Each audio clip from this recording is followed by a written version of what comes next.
Bago to eh. Ha? Ay, sandali lang. Saan mo nabili yan? Charles, Bakit? Charles. Halika dito, samahan mo ako sa bahay. Nagkakausapin ko yung nanay mo. Ma'am! Huwag po, ma'am! Halika na.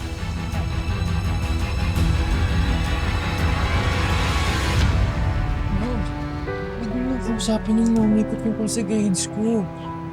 Mapagalitan ako nun. Kailangan, Charles. Kailangan kang bantayan doon sa mga subjects na binabagsak mo.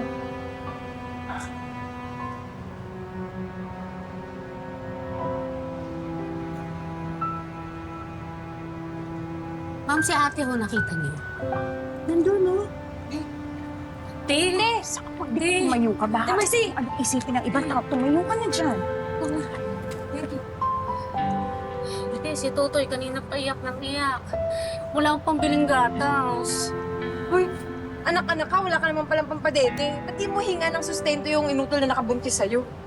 Ate Mercy, ako mas kailangan ko ng pera. May sasalihan akong pageant.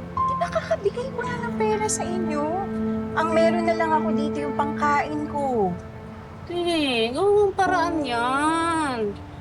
Ate Mercy, alam mo naman, ikaw lang yung inaasahan namin. Sige, sige. Sige, mangungutang ako pero mamaya ako na maasikaso ha.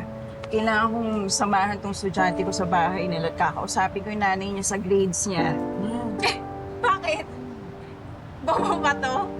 Eh, te, kung bobo, bagsak mo na kaagad. Yung mga taong ganyan, di na dapat nag-aaksya ng Hoy. oras. Huwag niyo namang pagsalitaan ng ganyan yung estudyante ko. Alam niyo, iba-iba yung galing ng mga bata. Etong si Charles, bibo to sa declamation, sa sabayang pagbigkas, sa mga play. Sige na. Oh, na bahala. Maghanap ng paraan para sa pangkain ko. Sige na. Budget ko.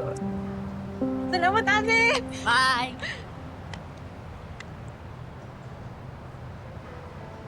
Bakit ganun, ma'am? Binigay niyo na lahat ng pera niyo sa kanila. Kahit wala nang natira sa inyo. Charles, mga kapatid ko kasi sila eh. Ganun talaga. Kaya ikaw, magsumikap ka ha? Para balang araw malaki yung sweldo mo makakatulong ka sa pamilya mo. Alam mo, magaling ka naman eh. Kailangan mo lang magsumipag. Ha? Di ka na. Samahan mo ako sa nanay mo. Samahan mo na ako. Dali.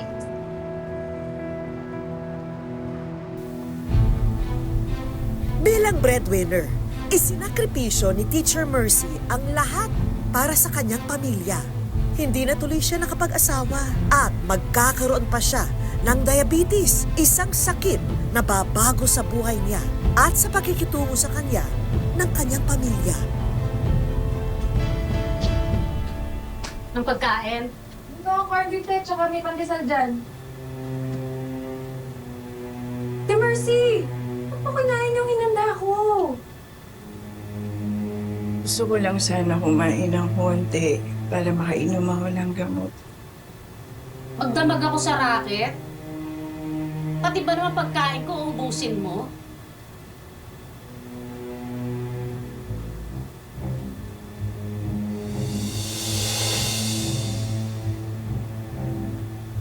Swapang ka.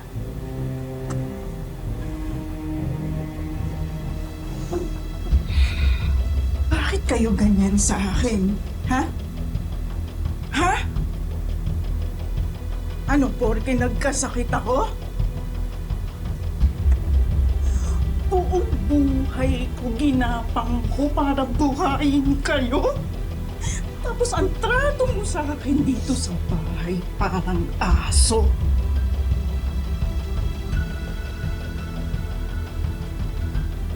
Aray ha?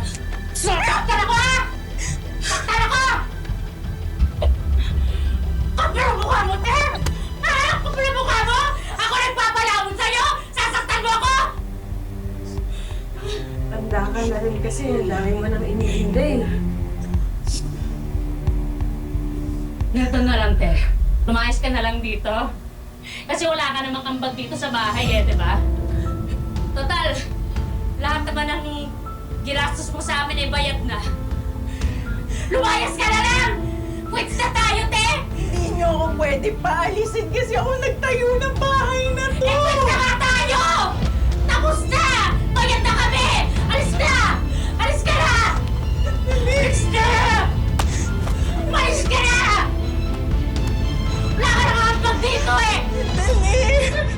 Lumayas ka na! Nababalik ka? Pero darating pala ang panahong susuklian ng kasamaan ang pagmamahal ko sa aking pamilya. Huwag mong papapasukin si ate dito, ha?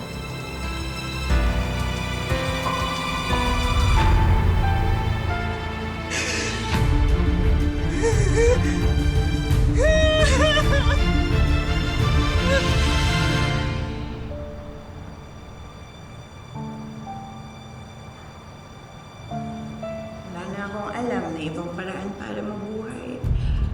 Kaya lulunukin ko na lang yung natitira ko pang kahihiyan. Matawa naman yung Ali, oh.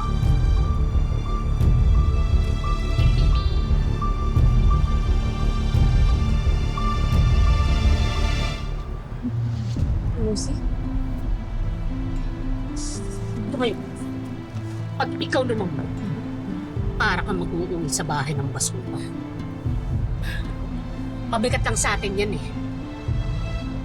Halika na! Halika na!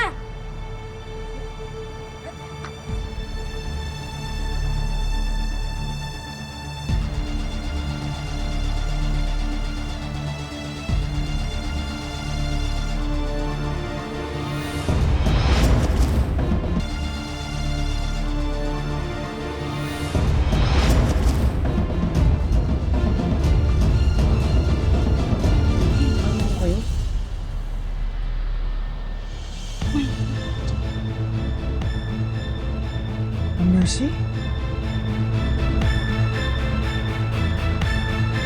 Si Charles to.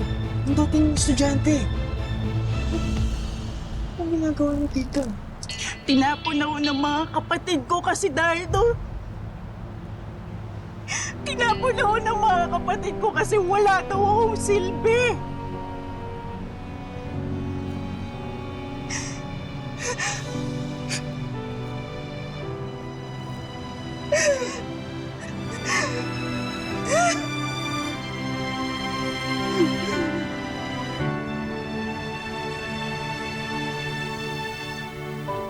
Pwede ba Mercy na lang itawag mo sa akin?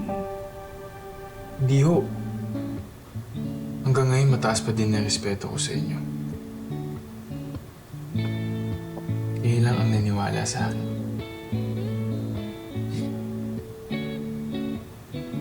Bakit ganyan ka makarating sa akin? Kasi ho, maganda pa rin kayo. Anong pinagsasabi mo? Oo nga po. Noon pa, crush ko na kayo.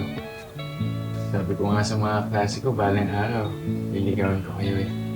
Kung ako pinaglololoko mo at pinagtitripan mo lang, aalis na lang ako. Teka.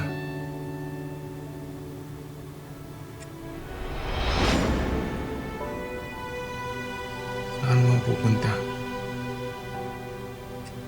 Pabalik ka sa kalye? Ako na lang sa apartment ko. Meron naman akong bakanting kwarto eh.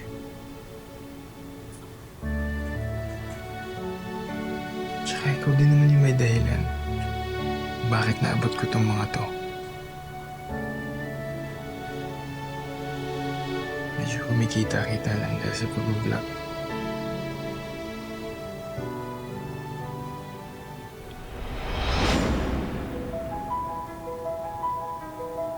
Noong naniwala sa akin na may makakating ako.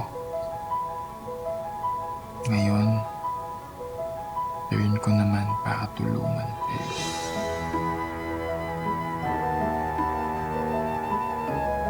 Ito yung ginagamit ko sa buhok ko, mga charms. Mabango to. Saka, hindi malagkit. kasi need natin magpapogi sa mga inspirasyon natin. Di ba mga charms?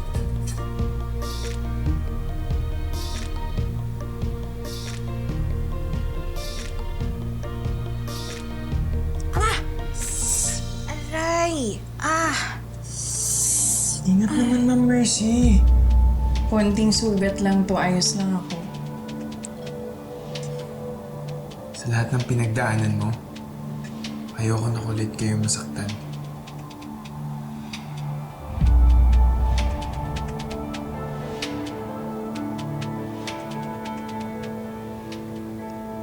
Charles, bakit mo ba ginagawa to? Ayoko naman na isipin mo na inaabuso ko yung kabaitan mo. Kahit kailan, hindi ko isipin yun. Simula pa lang nung teacher kita sa elementary.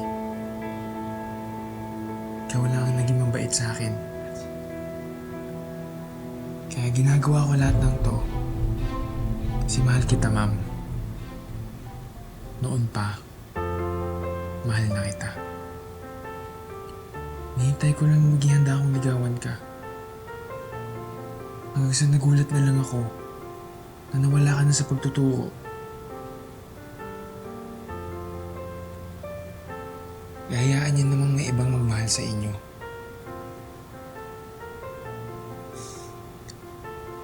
Sandali. Sandali, masyadong malaki yung agwat ng edad nating dalawa. At hindi yun mahalaga. Hindi kasi ako sanay sa ganito. Kahit kailan, hindi ako nagkaroon ng nobyo. Pwede naman ako yung una, ma'am. Natatakot ako kung ano yung sasabihin ng ibang tao. Sanay ako sa bashers. Wala na ako masabi. Kung ganun, bigyan mo ako ng chance.